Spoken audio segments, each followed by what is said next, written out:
So I've talked about how you can use a free online tool, Color Hunt, to get inspiration for color palettes, right? And it even has hex codes available, so you can use the colors immediately. But what if you want to use the color scheme of a specific image or company logo you found online? You can literally just copy the image and paste it into a Canva design, and the colors will be automatically detected here under photo colors. To take this a step further, after you select the color, you can actually go up, click add a new color here, find out the hex code, copy it, and add it to your next presentation in Google Slides, just like this. Pretty cool, right? Let's get started. Hi friends, welcome back to the channel. If you're new here, my name is Jeff, and in this video, I'm gonna share 15 game-changing tips for Canva that have helped me become more efficient with this tool. I've prepared examples for creatives, students, and working professionals. So diving right into tip number 2, for backgrounds that might be clashing a little bit with the elements on top here, you wanna first go to the transparency slider, change this to 90, and then click edit image, go to see all under adjust and change the blur to something like 5. Now there's more of a separation between the background and the text on top. If you want a specific element to pop out a bit more on screen, first just drag the image into the design like so. And after it loads, what you can do is click edit image here, go to shadows, click glow, and then click again to go into glow settings, change the color to white, blur to something like 1 or 2, change the color to white like I said, transparency up to 100, and change the size here to get a white outline that you like. This combination of the blurred background and the outline just helps the main elements pop out a bit more. Speaking of cool designs, some of you asked me how I made the Thanos disintegration effect in this YouTube thumbnail. It's actually very simple. As you can see in my design here, I just used a bunch of splatter effects. You could just literally search for splatter under the elements tab. And some of them are just pure white in color to make it seem like the icon is disappearing, right? And then some are colored in to make it seem like the particles are floating away. Instead of boring you with a walkthrough, I'm just gonna link this exact design in the description below so you can make a copy and play around with it. I've categorized the next few tips under efficiency since they're all designed to increase your productivity with Canva. First up, you can press Command D or Control D on Windows to duplicate an element, or press the Option or Alt keys to duplicate and drag. Next up, you can double click to start cropping and create cool effects like this. Move this all the way down so it's overlaps with that.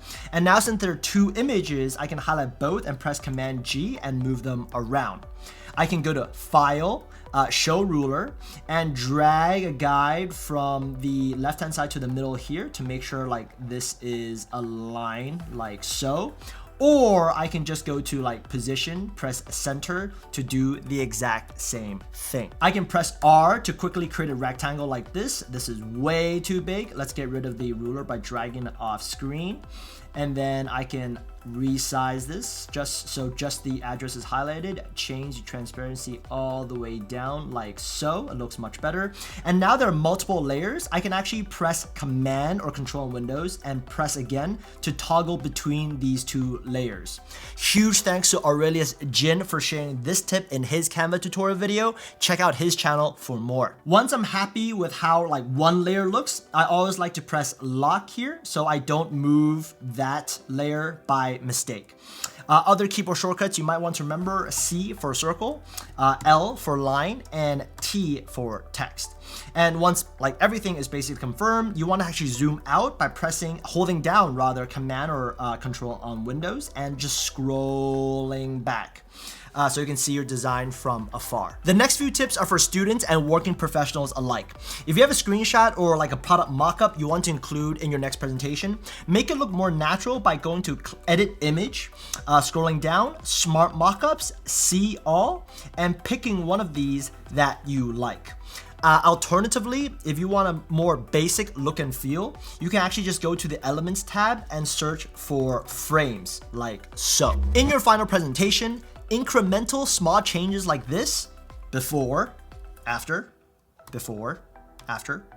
Make a larger difference than you think in the eyes of your audience. Another hack I wish I knew much earlier in life is that you can actually drag entire PDF documents into Canva, and the file then becomes editable. If you're a job seeker and you come across a PDF resume or cover letter, import and make edits. If you're putting together a deck at work or for a school, import an external industry report and copy paste the data.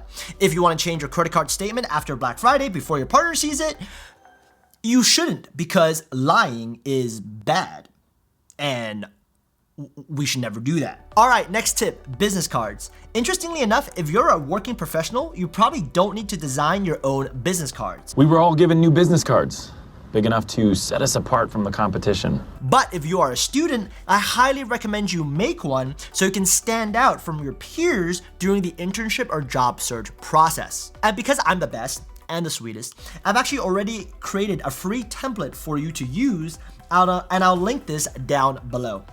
If you don't think this is good enough, you can go to the Canva homepage and type in business cards and use one of these stupid, ugly templates. Have fun being unemployed.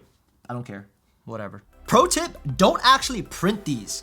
Simply download as a PNG or JPEG image and send this as part of your follow-up message or email after a networking chat or informational interview. Pro tip number 2, if you have a website or online portfolio you'd like to showcase, click the QR code option here, type in your URL, generate code, and include this instead. Throughout this video, you might have noticed my color and font choices look pretty good. And that's thanks to number 1, Canva's free guide on font pairings, where they share like 30 aesthetic, very pretty looking examples, and their free color wheel tool, where they walk you through what types of color combinations go well together. I am not artistic, I have never studied design, so I guarantee you these are very dummy friendly. Although this video is not sponsored, I do want to bring up 3 Canva Pro features that I currently cannot live without. First up, background remover. So this tool works for both people and normal images. You can literally just click background remover, this button once, and just like that, the background disappears. Second, after getting rid of that white background, and let me just delete this yellow color, I want to download this with a transparent background so I can use it in my next presentation or in my video, for example. And download as transparent background is also a pro feature I use all the time. Third, the color eyedropper tool. So go to the color palette, go to add a new color, and you can use this dropper tool to pick any color that's currently on your screen, like so. Yes, you can achieve the same thing with the first hack I talked about at the beginning of this video, but this speeds things up drastically. If you want to try Canva Pro for free for 30 days, I'll include a link down below. You might also want to check out my video on 7 creative ways to use Canva as a student or working professional.